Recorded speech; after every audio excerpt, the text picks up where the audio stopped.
What if I told you that 57 trucks were stopped at Burkina Faso's border last week, and what authorities found inside could change everything we know about resource smuggling in West Africa? Welcome back to Ibrahim Traoré Vision African News. I'm your host, and today we're diving deep into a story that mainstream media barely covered, but one that reveals the ongoing battle for Africa's economic sovereignty. On and dive, Captain Ibrahim Traoré's border security forces intercepted a massive convoy of 57 trucks attempting to cross from Burkina Faso into neighboring countries. But this wasn't just any ordinary cargo inspection. What they discovered inside these vehicles has sent shockwaves through the corridors of power in both Africa and Europe. Stay with me as we uncover the truth behind this operation, analyze the economic implications, and understand why this single action by Traoré represents a much larger struggle for Africa's independence.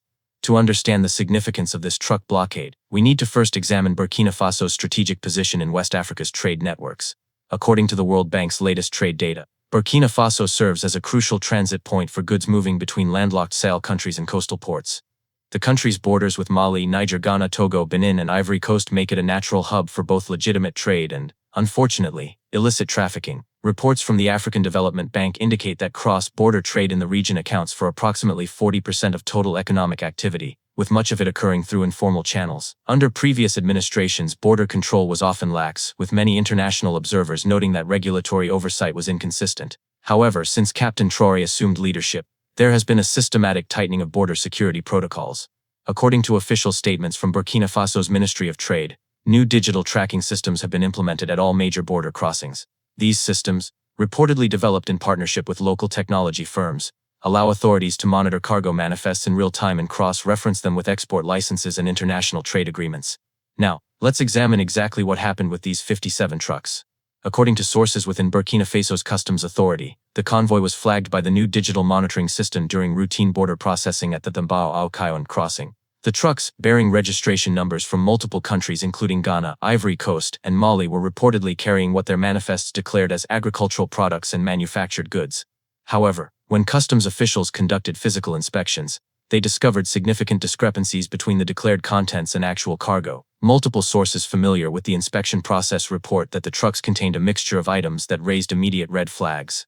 While we cannot confirm all details due to the ongoing investigation, leaked documents suggest that authorities found materials that did not match the export documentation provided by the transport companies. The scale of the operation was unprecedented. 57 trucks represent approximately 200 tons of cargo, according to standard freight calculations. For comparison, this is equivalent to the monthly export volume of some smaller African nations' entire mining operations.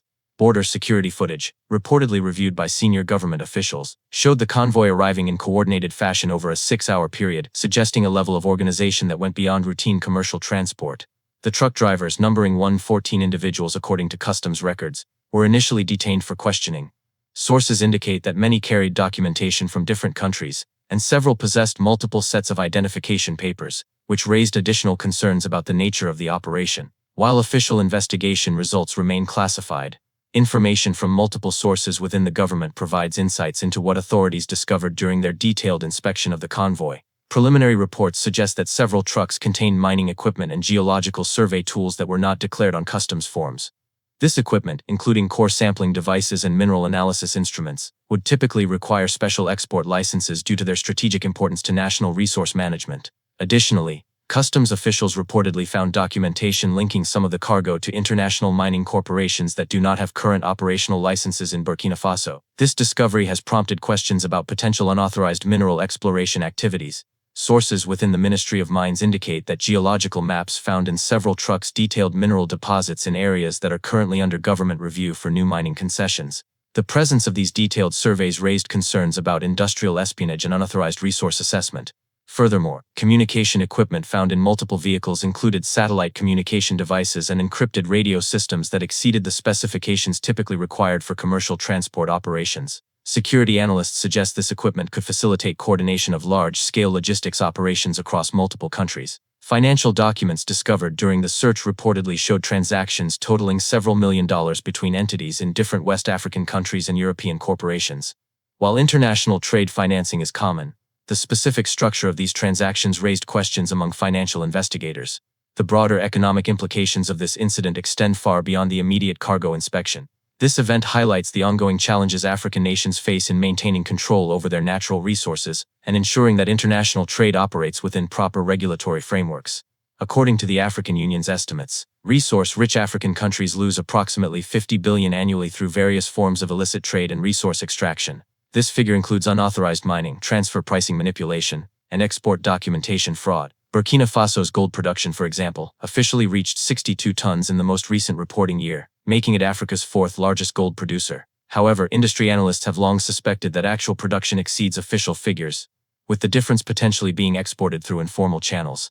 The truck interception represents part of Traoré's broader economic strategy focused on resource sovereignty. Since assuming leadership, his administration has implemented new regulations requiring all mineral exports to be processed through designated channels with enhanced documentation requirements. This policy shift has reportedly increased government revenues from mining activities by approximately 40%, according to Ministry of Finance data. However, it has also created tension with some international partners who benefited from previous arrangements. The incident also highlights the importance of regional economic integration efforts. The Economic Community of West African States (ECOWAS) has established protocols for cross-border trade facilitation, but implementation has been uneven across member countries. Regional trade experts note that incidents like this truck interception demonstrate the need for stronger harmonization of customs procedures and documentation requirements across West African borders. The response from neighboring countries to the truck blockade has been measured but significant.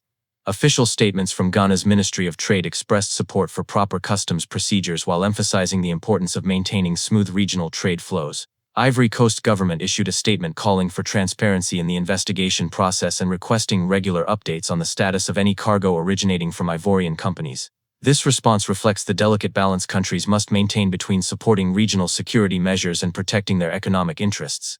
Mali's authorities, given their close relationship with Burkina Faso through the AES alliance, publicly endorsed the border security operation. A statement from Mali's Ministry of Regional Integration praised Burkina Faso's commitment to combating illicit trade while maintaining legitimate commercial relationships.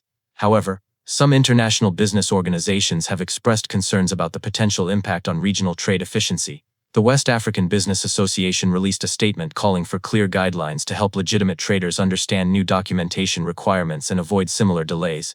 Regional trucking associations have requested meetings with Burkina Faso authorities to discuss updated procedures for cargo documentation and inspection processes. These organizations represent thousands of drivers who regularly transport goods across West African borders. The African Development Bank has offered technical assistance to help implement regional best practices for customs harmonization. This support could help address some of the documentation inconsistencies that contributed to the truck interception incident. From an international perspective, this incident reflects broader global trends in resource governance and trade transparency. European Union officials have noted similar challenges in monitoring supply chains from African mineral producers to European manufacturers. The EU's new due diligence regulations, which require companies to verify the sources of critical minerals, have created additional pressure for transparency in African mining exports. The truck interception aligns with these international efforts to improve supply chain accountability. International mining companies operating in West Africa have generally supported enhanced transparency measures, recognizing that clear regulatory frameworks benefit legitimate operators while discouraging illicit activities. However, some industry analysts have raised concerns about the potential for increased bureaucratic procedures to slow legitimate trade and increase costs for consumers. Finding the right balance between security and efficiency remains a key challenge for policymakers. United Nations agencies working on trade facilitation have offered to provide technical expertise to help West African countries implement international best practices for customs procedures and cargo documentation. The World Trade Organization has also expressed interest in supporting regional efforts to harmonize trade procedures while maintaining appropriate security measures. From a strategic perspective, this truck interception represents more than just a customs enforcement action. It demonstrates Traoré's systematic approach to asserting greater control over Burkina Faso's economic relationships and resource management. This incident fits within a broader pattern of policy changes aimed at ensuring that Burkina Faso receives fair value for its natural resources. Previous measures have included renegotiation of mining contracts, implementation of new export documentation requirements, and establishment of stronger oversight mechanisms. The timing of this operation is also significant, coming at a period when West African countries are reassessing their economic relationships with international partners. The truck blockade sends a clear message that new standards of transparency and accountability will be enforced. Military analysts note that the coordinated nature of the border operation demonstrates improved capacity within Burkina Faso's security forces. The ability to simultaneously inspect 57 trucks while maintaining border security requires significant logistical coordination and technical capability. The incident also highlights the importance of information sharing between different government agencies. Effective customs enforcement requires coordination between trade officials, security forces, and financial investigators. Regional security experts suggest that this type of operation could serve as a model for other West African countries seeking to strengthen their border control capabilities while maintaining legitimate trade relationships. The economic impact of enhanced border security measures extends beyond immediate enforcement actions. Preliminary data suggests that improved customs procedures have led to increased accuracy in trade statistics and better tracking of export revenues. Government sources indicate that revenue collection from mining exports has increased significantly since the implementation of new documentation requirements.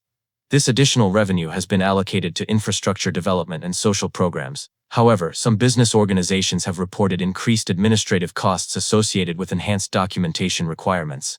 These costs are particularly challenging for smaller trading companies that lack extensive administrative resources. International shipping companies have generally adapted well to the new procedures, with most major logistics providers implementing updated documentation systems to comply with Burkina Faso's requirements. The incident has also prompted other West African countries to review their own border security procedures.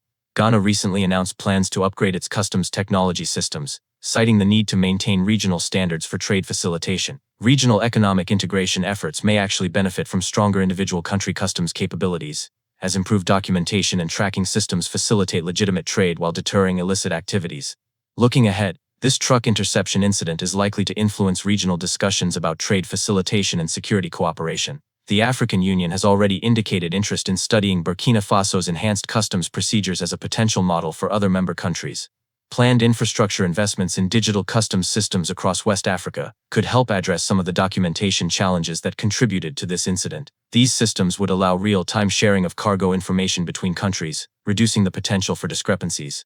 International development partners have expressed willingness to support capacity-building efforts in customs administration and border security. This technical assistance could help ensure that enhanced security measures do not unduly burden legitimate traders. The incident may also accelerate discussions about regional harmonization of mining sector regulations. Consistent standards across West African countries would help ensure that resource extraction activities operate within appropriate legal frameworks.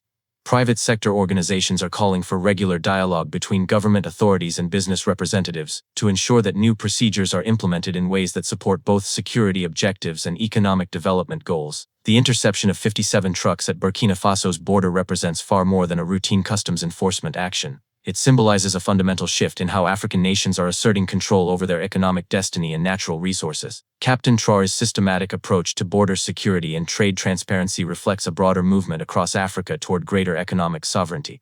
This incident demonstrates that African leaders are increasingly willing to implement strong measures to ensure that international trade operates within proper regulatory frameworks. The discoveries made during the truck inspections highlight the ongoing challenges that rich African nations face in monitoring and controlling the export of their natural wealth. However, they also demonstrate that with proper systems and political will, these challenges can be effectively addressed. For viewers of Ibrahim Traoré Vision African News, this story represents exactly the kind of detailed analysis you can expect from our channel. We're committed to providing you with in-depth coverage of the events that are shaping Africa's future, going beyond surface-level reporting to examine the deeper implications of current developments. What do you think about Traoré's approach to border security and trade transparency? Do you believe these measures will help African countries maintain better control over their natural resources? Share your thoughts in the comments below, and don't forget to subscribe for more detailed analysis of African political and economic developments. Until next time, this has been Ibrahim Traoré Vision African News, keeping you informed about the events that matter for Africa's future. Thank you for watching this detailed analysis. If this content provided value, please like this video and subscribe to our channel for more in-depth coverage of African political and economic developments. Click the notification bell to ensure you never miss our latest uploads, and check out our playlist of Traoré analysis videos for more insights into Burkina Faso's transformation under his leadership. Remember to share this video with anyone interested in understanding the real stories behind Africa's economic sovereignty movement.